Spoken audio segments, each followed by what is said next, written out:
नमस्कार।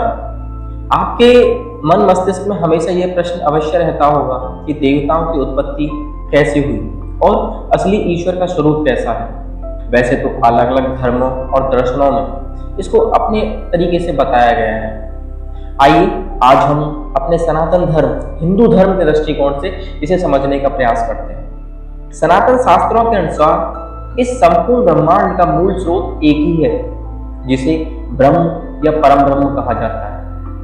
परम ब्रह्म का स्वरूप निराकार, निर्गुण, अनंत और शाश्वत है। यह ना तो पुरुष है और ना ही स्त्री।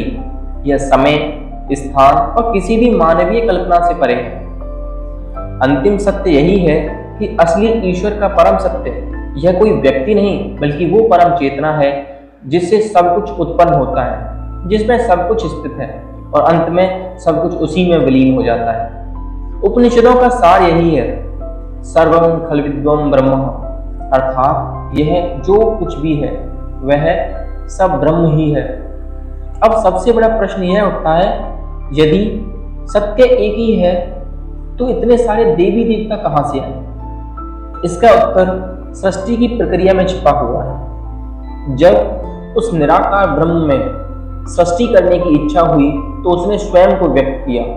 इसी अभिव्यक्ति से सगुण ब्रह्म का प्रादुर्भाव हुआ, जिसे हम ईश्वर कहते हैं। यह वही निराकार ब्रह्म है, लेकिन अब रूप और गुणों के साथ। सृष्टि के सुचारू संचालन के लिए इसी एक ईश्वर ने अपने आप को तीन मुख्य रूपों में प्रकट किया, जिन्हें हम त्रिमूर्ति कहते हैं। श्री ब्रह्मा जो कि सृष्टि के रचयिता हैं, श्री विष्णु जो सृष्टि के पालक और संरक्षक हैं, और श्री शिव जो सृष्टि के संहारक और रूपांतर करता है। यह बात समझना अत्यंत महत्वपूर्ण है कि ये तीनों अलग अलग ईश्वर नहीं बल्कि एक ही परम शक्ति के तीन कार्यात्मक पहलू हैं। और सबसे बड़ा प्रश्न तो अब यही है कि अगर यही तीन परम शक्ति हैं तो अन्य देवता कौन है? जैसे कि इंद्र, अग्नि, वायु, जल, ये कौन है फिर?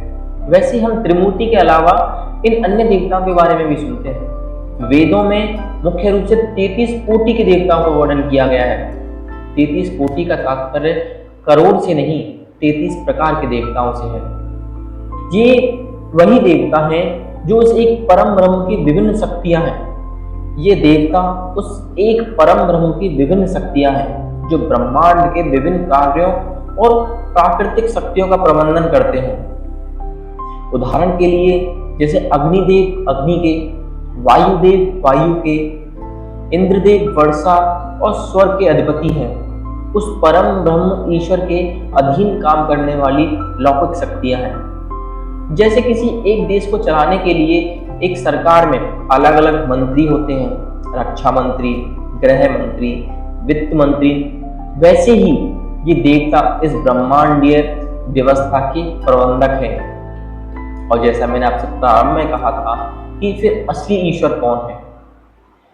असली ईश्वर के लिए जो खोजने वाले लोग हैं उनकी दृष्टि और उनके मार्ग पर निर्भर करता है कि वो असली ईश्वर को कैसे देखते हैं। जो ज्ञान के मार्ग से अर्थात जो ज्ञानी होते हैं उसके लिए असली ईश्वर वही निराकार निर्गुण परम ब्रह्म है और वह हर कण में उसी एक सत्य को देखता है और किसी रूप में नहीं बनता। और दूसरा, भक्ति मार्ग से जो भक्त होते हैं उनके लिए असली ईश्वर उसका इष्ट देव ही है, चाहे वो भगवान शिव हो, श्री हरि विष्णु हो, श्री कृष्ण हो या भगवान राम या देवी माँ।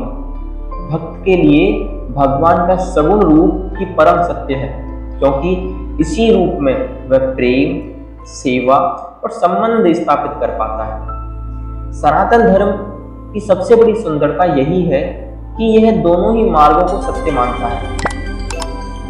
ऋग्वेद का प्रसिद्ध सूक्त कहता है, एकम सदा विप्र बहुधा वदन्ति, अर्थात सत्य एक ही है जिसे ज्ञानी लोग अलग अलग नामों से पुकारते हैं। सबसे बड़ा और गहरा रहस्य जो हमारे उपनिषदों और वेदों में बताया गया है वह यह है, वह परम ब्रह्म, वह असली ईश्वर आपके बाहर कहीं दूर आकाश में नहीं है, वह आपके भीतर ही है। उपनिषदों का महावाक्य है ततम त्वम असिहि, जिसका अर्थ होता है तुम ही वो ब्रह्म हो। हमारी आत्मा और परमात्मा तत्व रूप में एक ही है।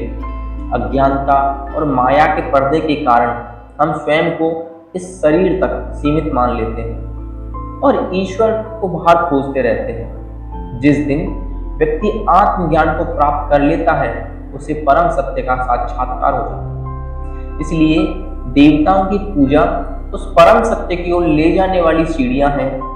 वे उस निराकार तक पहुंचने के साकार और सरल माध्यम है। असली मंजिल स्वयं को जानना है, क्योंकि स्वयं को जानकर ही उस परमेश्वर को जाना जा सकता है जो हम सबके भीतर विराजमान है। वैसे तो सनातन धर्म में ईश्वर के बारे में बहुत कुछ बताया गया है। अगर आप हमारे विश्लेषण से सहमत हैं तो आप हमें कमेंट करिए, और इससे किसी प्रकार का आपका प्रश्न है तो आप हमें पूछ सकते हैं। मिलते हैं आपको एक अगली वीडियो में, तब तक के लिए नमस्कार।